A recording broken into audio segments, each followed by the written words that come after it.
Hello students, तो आज की वीडियो में लेकर के आई हूँ आपके लिए वर्ब से पहले मैंने आपको नाउन और प्रोनाउन के बारे में बताया हुआ है और इसकी पार्ट्स ऑफ स्पीच की कंप्लीट प्लेलिस्ट बनाई हुई है।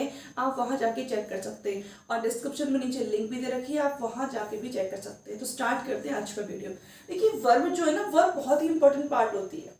ओके, वर्ब जो है वो बहुत ही इंपॉर्टेंट पार्ट होती है। जैसे पार्ट्स ऑफ स्पीच है ना, वो एक बेस होता है इंग्लिश ग्रामर का, वैसे ही पार्ट्स ऑफ स्पीच के अंदर जो वर्ब है ना, वो उसकी रूट होती है। Without verb a sentence is totally incomplete.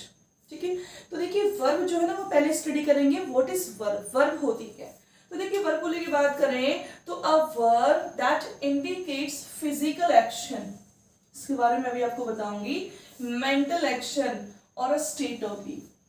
जो वर्ब है, वर्ब जो वर्ड है वो क्या इंडिकेट करता है? एक तो फिजिकल एक्शन। फिजिकल एक्शन क्या? आप कोई फिजिकल कोई एक्टिविटी कर रहे हो, भाई आप लिख रहे हो, राइटिंग कर रहे हो तो दिख रहा है ना, आप दौड़ रहे हो तो दिख रहा है ना, वो तो कोई भी फिजिकल एक्टिविटी जो है ना, कोई भी एक्शन जो है ना, वो क्या है? आपकी वर्ब है। जैसे फॉर एग्जाम्पल मैंने लिखा भी है ड्राइव है, ड्राइव में क्या हो रही है? फिजिकल एक्टिविटी हो रही है। इसके बाद बात करें मेंटल एक्शन। भाई मेंटल एक्शन है तो मेंटल एक्शन जो वो यहाँ चल रहा है, दिखाई नहीं दे रहा ना।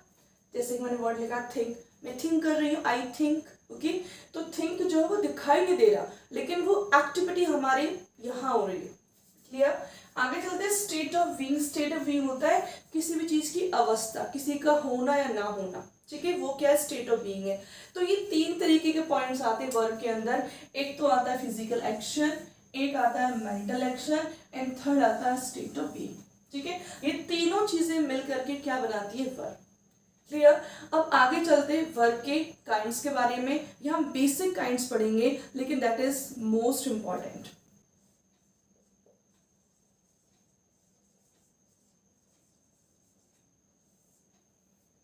तो स्टूडेंट, काइंड्स ऑफ वर्ब की बात करें तो काइंड्स ऑफ वर्ब जो है ना, बेसिकली वर्ब की टू काइंड्स होते हैं। जैसा कि आपने सुना होगा हेल्पिंग वर्ब, सुना होगा आपने। हेल्पिंग वर्ब को एक्चुअली हम ऑक्सिलरी वर्ब कहते हैं। ऑक्सिलरी वर्ब कह सकते हो, चाहो तो आप हेल्पिंग वर्ब कह सकते हो। ठीक है, क्योंकि हेल्पिंग वर्ब जो होती है ना, वो हेल्प करती है किसी भी सेंटेंस को क्रिएट करने में, उसकी मीनिंग को कंप्लीट करने में, इसलिए उसको हेल्पिंग वर्ब कहा जाता है।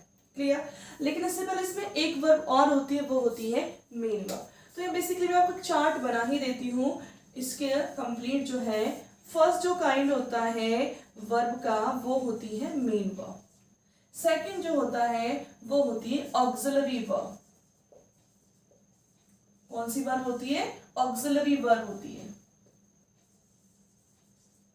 ओके, तो ये टू काइंड्स होते हैं वर्ब के।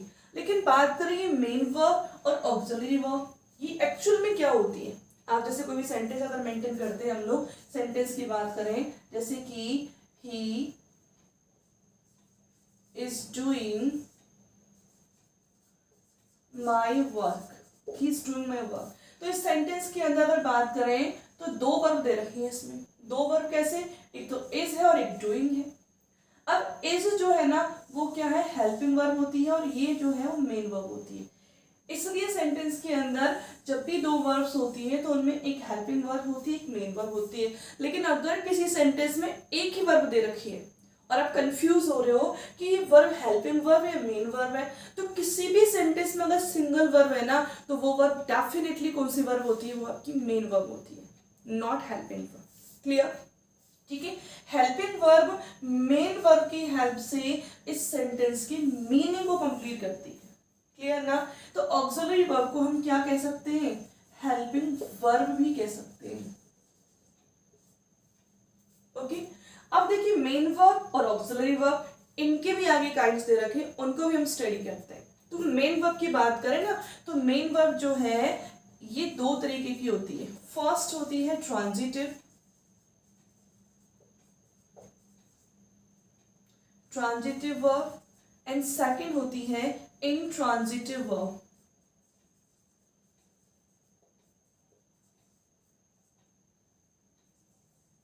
इंट्रांजिटिव वर्ब, ठीक है, तो ये दो तरीके की वर्ब्स होती हैं। ये जो ट्रांजिटिव वर्ब है, इसका मीन्स होता है, जैसे आपने हिंदी में पढ़ा होगा ना, सकर्मक क्रिया। सकर्मक यानी कि जिसमें कर्म होता है, जिसमें ऑब्जेक्ट होता है। ये जो वर्ब है वो क्या लेती है? हमेशा ये ऑब्जेक्ट लेती है।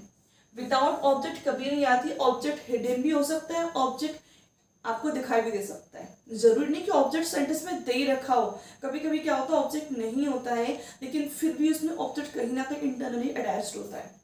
बात करते हैं इंट्रांजिटिव वर्ब। ये जो वर्ब होती है कभी भी क्या नहीं लेती, नॉट टेक ऑब्जेक्ट। ये कभी भी क्या नहीं लेती, ऑब्जेक्ट नहीं लेती, ये जो वर्ब होती है। ठीक है, तो मेन वर्ब के टू काइंड्स होते हैं, transitive verb and intransitive verb. Transitive जो वर्ब है वो कभी भी ऑब्जेक्ट, हमेशा ऑब्जेक्ट आता है इसके अंदर, और जो इंट्रांजिटिव वर्ब होती है इसके अंदर कभी भी ऑब्जेक्ट नहीं आता, विदाउट ऑब्जेक्ट होती है। बात करते हैं हम हेल्पिंग वर्ब की, जिसको मैंने ऑक्सिलरी वर्ब बताया है। ऑक्सिलरी वर्ब जो होता है ना वो बेसिकली हम स्टैंडर्ड इंग्लिश में यूज करते हैं नॉर्मली। अगर हम छोटी क्लासेस की तरफ जाए एकेडमिक्स में तो वहाँ हेल्पिंग वर्ब की तरफ यूज किया जाता है इसको। क्लियर। अब देखिए ऑक्सिलरी वर्ब जो है ना, हेल्पिंग वर्ब, इसका बहुत ही इंपॉर्टेंट रोल है इंग्लिश में किसी भी सेंटेंस को क्रिएट करने में। कैसे? एक्चुअली ये जो है ना इसके भी टू काइंड्स होते हैं। इसका जो फर्स्ट काइंड होता है वो होता है प्राइमरी ऑक्सिलरी वर्ब, और सेकंड होता है मॉडल ऑक्सिलरी।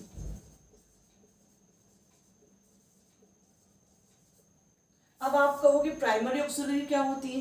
देखो प्राइमरी ऑक्सिलरी क्या होती है कि इसमें बहुत ही लिमिटेड वर्ब्स हैं, लेकिन ये प्राइमरी वर्ब्स जो है ना, ये आप जो टेंसेस स्टडी करते हो टेंसेस में सारा की सारा कंप्लीट कमांड ना इन्हीं के अंदर होती है।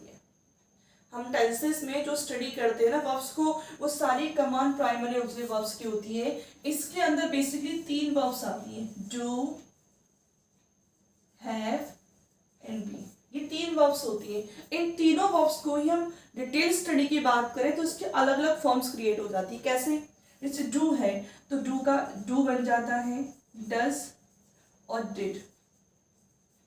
हैव की बात करें तो हैज, हैड एंड हैव, ये इसकी फॉर्म्स है। और बी की बात करें तो इज, एम, आर, वॉज। तो इस तरीके से ये जो प्राइमरी ऑक्सिलरी वर्ब्स है ना, ये बहुत ही इंपॉर्टेंट रोल प्ले करती है टेंसेस के अंदर एंड सेंटेंसेस के अंदर, इसलिए इनका रोल जो है ना बड़ा ही इंपॉर्टेंट है। बात करें मॉडल ऑक्सिलरी वर्ब्स की, एक्चुअली मॉडल जो होता है ना, मॉडल भी दो कैटेगरीज में डिवाइडेड होता है। मॉडल जो होता है बेसिकली कहीं 13 दे रखा होता है, कहीं 12 दे रखा होता है, कहीं 14 दे रखा होता है।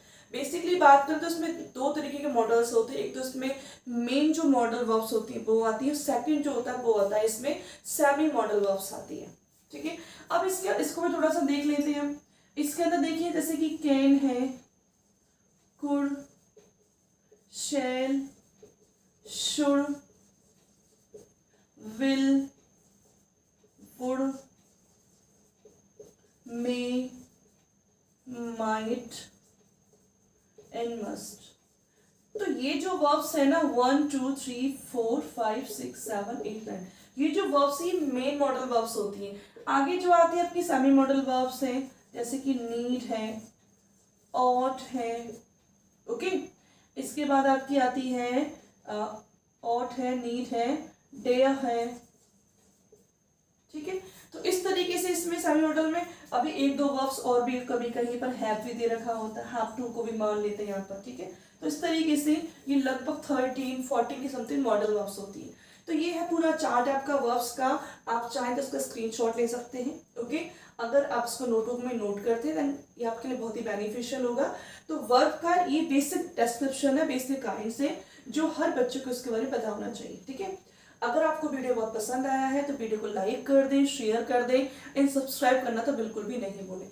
आगे थोड़ा सा और स्टडी करेंगे हम लोग, जैसा कि इसके कुछ और अदर काइंड्स होते हैं वर्ब्स के, उनके बारे में भी देखते हैं। तो देखिए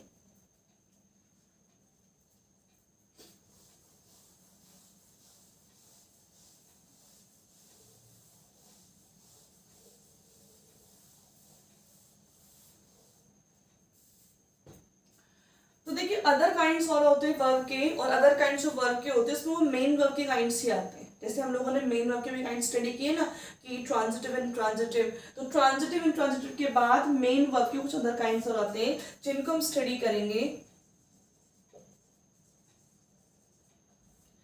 इसका जो काइंड होता है फर्स्ट वो होता है रेगुलर वर्ब।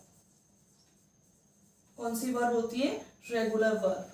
और सेकंड है irregular verb. Okay, regular verb and irregular verb. अब देखो रेगुलर वर्ब क्या होती है, इसके अंदर जब हम वर्ब्स की फॉर्म स्टडी करते हैं ना, बेसिकली इनका जो रोल है ना वो फॉर्म्स के अंदर आता है। जब वर्ब्स की फॉर्म स्टडी करेंगे कि वर्ब की फर्स्ट फॉर्म क्या होती है, सेकंड फॉर्म क्या